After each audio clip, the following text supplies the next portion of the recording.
Madame, mademoiselle, monsieur, bonjour. Je suis très heureux de vous retrouver à notre émission La Pensée et les Hommes de ce matin et je vous remercie pour votre fidélité.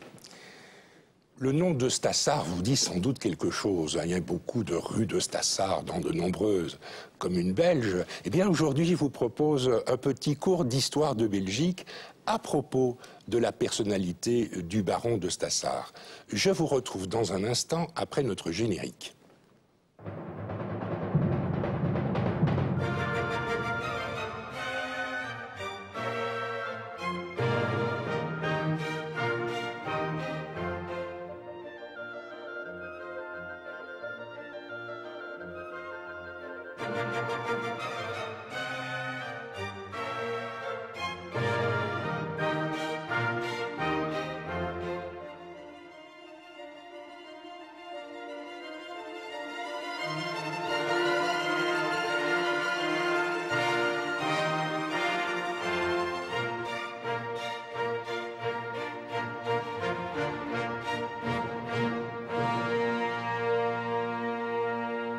Eh bien, si nous allons parler du baron de Stassard à notre émission d'aujourd'hui, c'est parce que vient de paraître un livre magistral sur le baron de Stassard. Il s'agit du livre de Madame Marie-Rose Tilmans.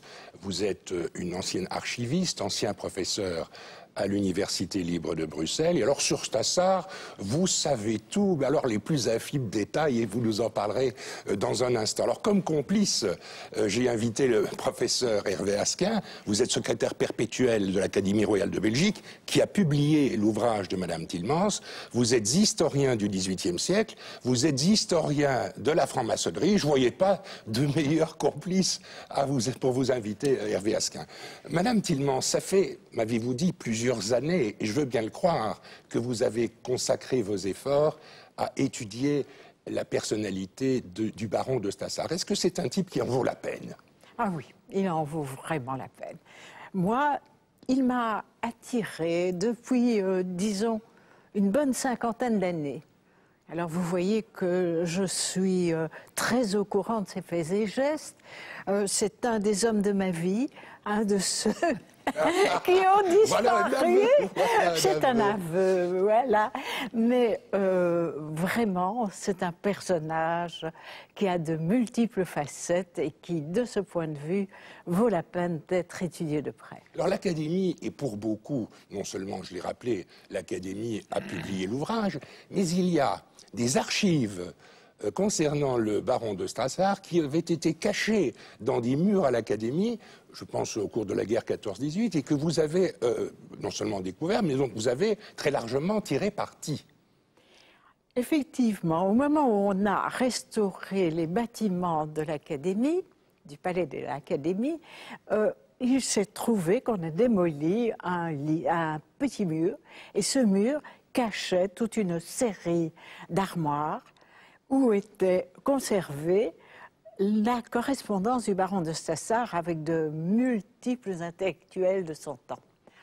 En fait, il s'agissait de dissimuler ces trésors aux yeux des Allemands qui avaient converti le palais des Académies en lazaret, c'est-à-dire en hôpital militaire. Alors, le baron de Stassard va vivre 74 ans. On peut dire que c'est une vie magnifiquement remplie, hein. Il n'y a pas une seconde qui est perdue. Il est originaire de Namur, et qu'est-ce qu'il fait? Il naît à Namur dans une famille assez pauvre, relativement pauvre. Quel est son trajet premier? Il y a un détail que je me suis délecté, vous citez un autre, vous dites... il était élève dans un collège, il rédigeait les discours de distribution des prix pour son professeur de français. Alors ça, il faut le faire, hein. J'ai trouvé ce détail amusant. Mais alors, donc, il naît à Namur, et qu'est-ce qu'il va faire? Comment sa carrière scolaire va-t-elle se dérouler? En fait, il n'est pas à Namur. Non, il naît à Malines. Mais c'est un Namurois d'origine. Mais c'est un Namurois, il est d'une famille namuroise. Son père et son grand-père ont été présidents du Conseil de Namur. Actuellement, nous dirions du tribunal première instance. Et il va tout simplement partir étudier à Paris. Et à Paris, il est protégé par un homme de très grande valeur qui s'appelle Lambrecht. Et Lambrecht est un joséphiste qui s'est passé, est devenu républicain et même ministre de la Justice sous le Directoire. C'est un maçon, c'est un joséphiste, et c'est chez lui qu'il va arriver à Paris, et c'est sous les auspices de Lambrecht qu'il va commencer sa carrière. Et il a déjà le virus politique, pourrait-on dire, à cette époque. Parce qu'il va avoir une carrière politique assez exceptionnelle. Il va avoir une carrière politique, mais au départ, il a surtout une carrière administrative. Et une carrière administrative, sous l'Empire, cela signifie qu'il va sillonner l'Europe à la suite de la Grande Armée et devenir intendant dans les pays les plus variés. Au Tyrol, en Pologne, à Berlin. Bref, c'est un homme qui va courir les chemins et il va par la suite être nommé sous-préfet à Orange, préfet à Avignon et puis alors la catastrophe, préfet à La Haye au moment où les Hollandais ne peuvent souffrir d'être annexés à l'Empire. Et il connaît le néerlandais, le baron de Stassard, pour être nommé à La Haye. Il connaît le polonais pour fonctionner en Pologne. Ah ben écoutez, pour le polonais, il a essayé de l'apprendre. Et je vous assure que le polonais, essayer d'apprendre le polonais, il faut le faire. Hein.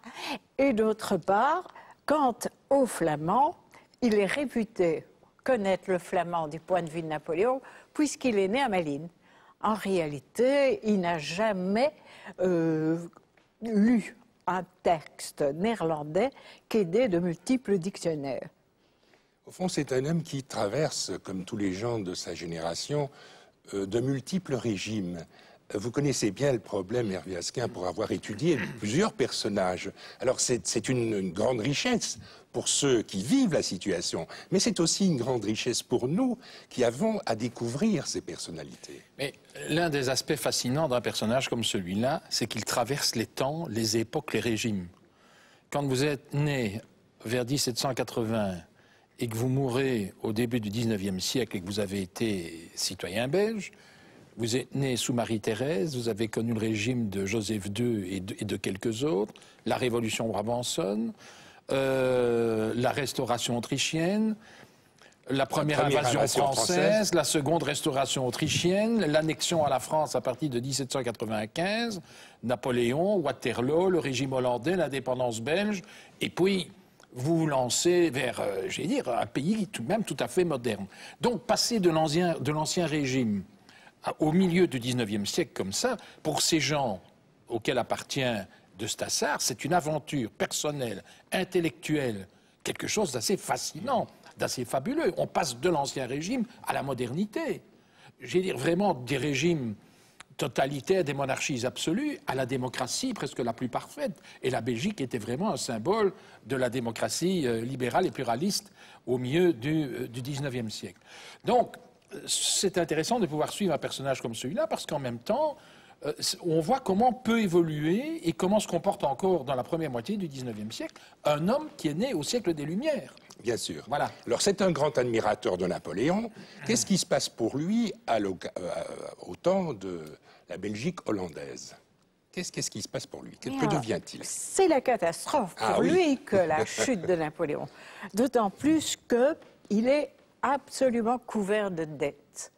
Mais alors d'une façon ahurissante, car il a été très généreux dans sa jeunesse. Et il savait que pour parvenir, il fallait se montrer, faire croire qu'on était un garçon bien apparenté et riche, ce qui n'était absolument pas le cas pour lui. Comme on dit aujourd'hui, il fallait en jeter.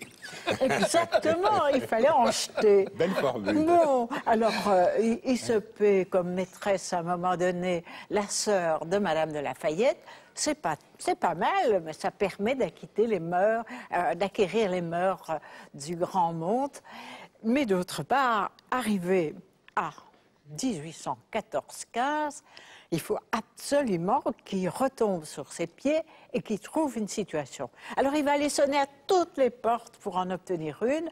Et bon, il va même courir au congrès de Vienne. Il va rappliquer lorsque Napoléon revient en France et il va être chargé de mission par Napoléon auprès de l'empereur d'Autriche, mais il va être arrêté en cours de route. C'est un très mauvais début pour l'époque hollandaise. Disons au passage, vous en parlez dans votre livre, qu'il a été rattachiste. Bon, c'est pas comme ça qu'il faut comprendre, enfin, au terme où nous l'entendons aujourd'hui, mais il est très, très séduit et très admiratif à l'égard de la France, et il aurait bien aimé que la Belgique et la France ne fassent plus qu'un. Bien entendu, il est rattachiste, mais il n'a jamais voulu se faire naturaliser français, ce qui lui aurait permis de reprendre la carrière administrative qu'il avait eue au moment de l'Empire. Il voulait être français en restant belge. C'est pour ça qu'au moment de l'élection du roi des Belges, il va soutenir la candidature d'un napoléonide qui est le duc de Leuchtenberg, le fils du prince Eugène de Beauharnais. Et le roi Léopold Ier ne lui en voudra pas trop, semble-t-il, puisqu'il lui confiera certaines missions, notamment celle de diriger le Grand Orient de Belgique. Ah, bien entendu, mais parce que le roi y voit un avantage premier. Et cet avantage, c'est de rallier les loges orangistes qui renaclent à s'intégrer au Grand Orient de Belgique qui vient d'être créé, et que Stassart va permettre de rallier ces loges au Grand Orient. Et ipso facto, à la Belgique, bien entendu, car les loges orangistes restaient attachées au Grand Orient des Pays-Bas. Et ça va se passer comme ça. Et alors, oui, je me permets d'intervenir pour que l'on comprenne bien la situation. C'est que le statut de la Belgique, jusque 1839, reste ambigu, parce que la Hollande n'a pas reconnu l'indépendance de la Belgique. Et donc, par conséquent, ceux qui sont orangistes, et vous en avez de nombreux dans la noblesse belge, c'est une chose que l'on oublie souvent, n'est-ce pas, et qui refusent, dans la noblesse belge, qui refusent de fréquenter les soirées organisées au Palais Royal par Léopold Ier de Saxe-Cobourg-Gotha. Parce que pour eux, le roi légitime, c'est toujours Guillaume Ier des Pays-Bas. Donc, il y a une période d'entre-deux d'hésitation. Et donc, pendant cette période-là, quelqu'un comme Stassart est considéré évidemment comme très utile pour essayer de rallier des appuis à la monarchie, à la Belgique indépendante, dans le nord du pays. Il y a à son époque un autre maçon très célèbre, c'est Pierre Theodor Verhagen, qui aurait pu lui aussi prétendre à la direction du Grand Orient de Belgique. Or, le roi ne confie pas à Pierre Theodor Verhagen cette charge, mais à Gossuin Stassart. Alors, pourquoi ? Mais tout simplement parce que Gossuin Stassart, à l'époque, est président du Sénat, qui est une assemblée composée essentiellement de propriétaires terriens issus de la bonne noblesse. Et d'autre part, parce qu'il est gouverneur du Brabant. Donc, de cette façon-là, il a une position bien plus assise que Theodor Verhagen, qui, lui, est tout simplement, à l'époque, si je ne m'abuse, avocat à Boisfort. Et avocat. Voilà. Et il habite rue des Minimes. Hein. Maintenant, il y a un élément qui plaide pour Stassart. Oui. C'est que, vous avez dit tout à l'heure, il est né pauvre. Non. Il appartient tout de même à une forme de l'élite de la noblesse de robe. Oui, la noblesse de robe. N'est-ce pas la noblesse de robe de la famille Stassart est tout de même solidement établie dans le Namurois. Mais c'est un titre acquis récemment dans la famille. Oui, d'accord, mais enfin, il y a une implantation malgré tout dans une noblesse. Et bien sûr, Stassart se sentira parfois rejeté par la grande noblesse belge. N'empêche qu'il pouvait faire valoir un certain nombre de titres qui n'étaient pas usurpés en la matière. Et qu'il n'était pas ceux de Verhagen. Voilà. Et donc, malgré tout, par conséquent, ça lui donnait, par rapport à Verhagen, une forme de légitimité. Il était plus rassurant pour la société belge du temps, hein, c'est clair. Est-ce que je peux vous poser la question, est-ce qu'il était plus malléable que Verhagen ? Du point de vue du caractère, du point de vue de sa vision politique libérale, peut-être aussi du point de vue de sa vision de la religion, du rôle de la religion. Je vais dire que mon sentiment, et là, je ne sais pas si nous partagerons la même opinion, voilà, mon sentiment, c'est qu'effectivement, Stassart est un homme beaucoup plus malléable, qui a un principe, j'allais dire une religion, la modération. Mais au nom de la modération, ça veut dire que vous pouvez ne pas avoir de colonne vertébrale, d'une certaine façon. Mais ça va d'un extrême à l'autre, là. Et donc, vous pouvez être très sensible aux influences, etc. Tandis que Verhagen a un caractère fonceur, lui. bien trempé. Oui.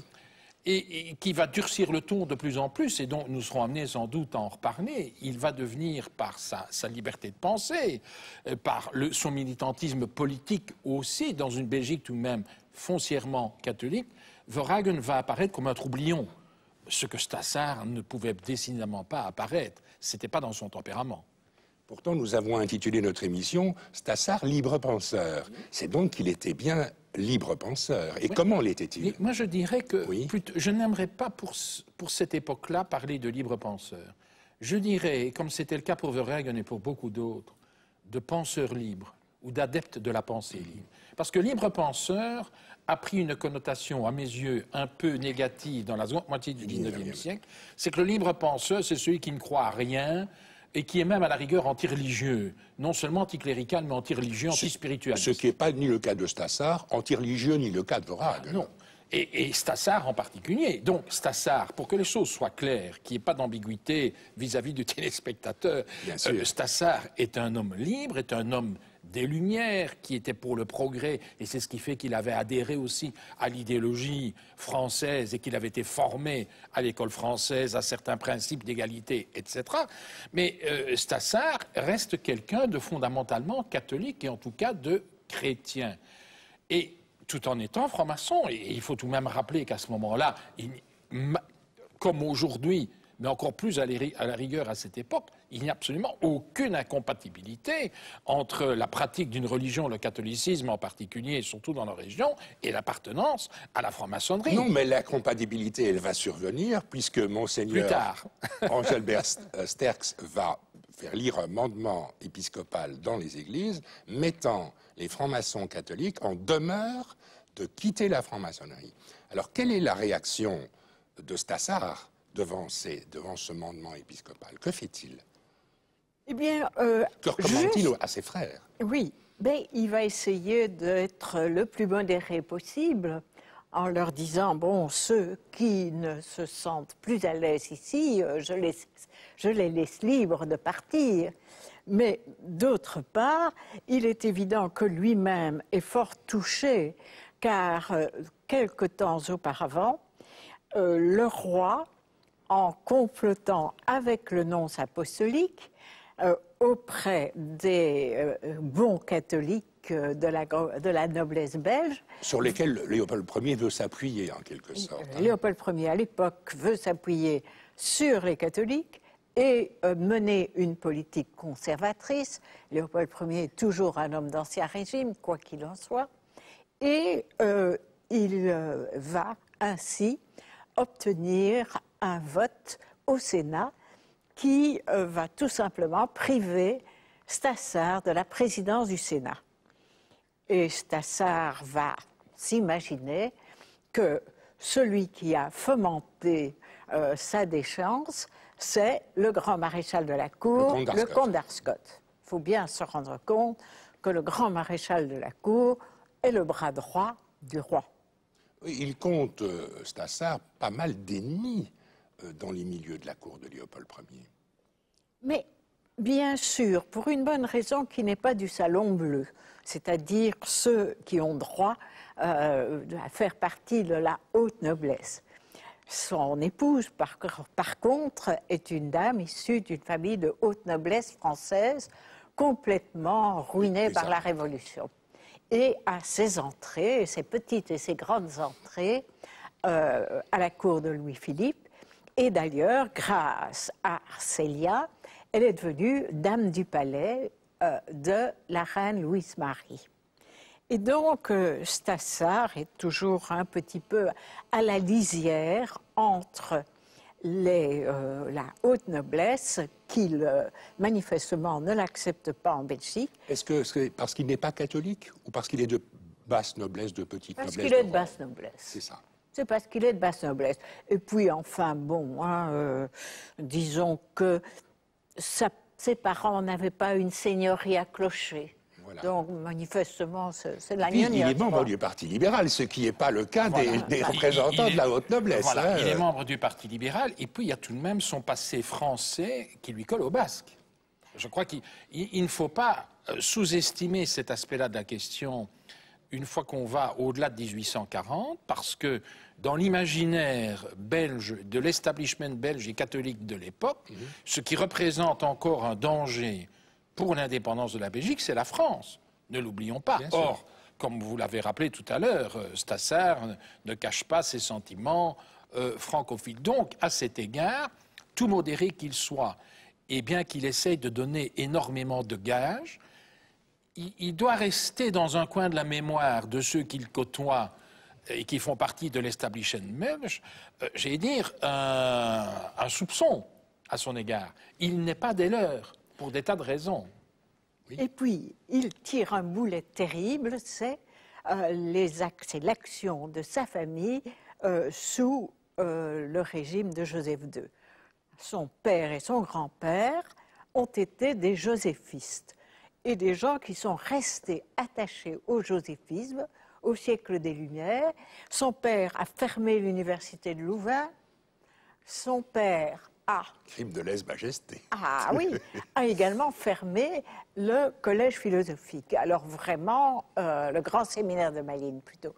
Alors vraiment, Stassart, il ne peut pas avoir bonne presse auprès des nostalgiques de l'Ancien Régime.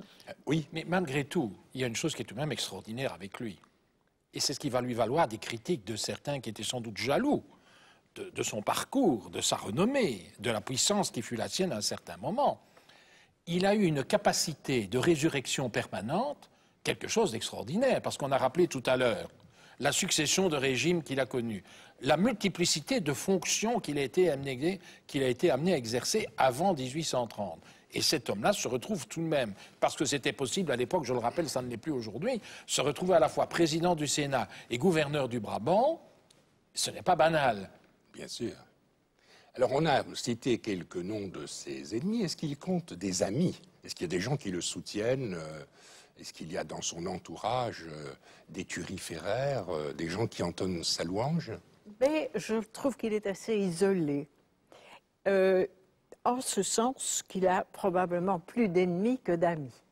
Et un de ses ennemis personnels, c'est le chef du cabinet, comme on disait à l'époque, Premier ministre, nous dirions maintenant, qui est Barthélemy de Theux. De Theux, oui. Et, Parti catholique. Catholique, et qui fait tout ce qu'il peut pour truffer l'administration de catholique.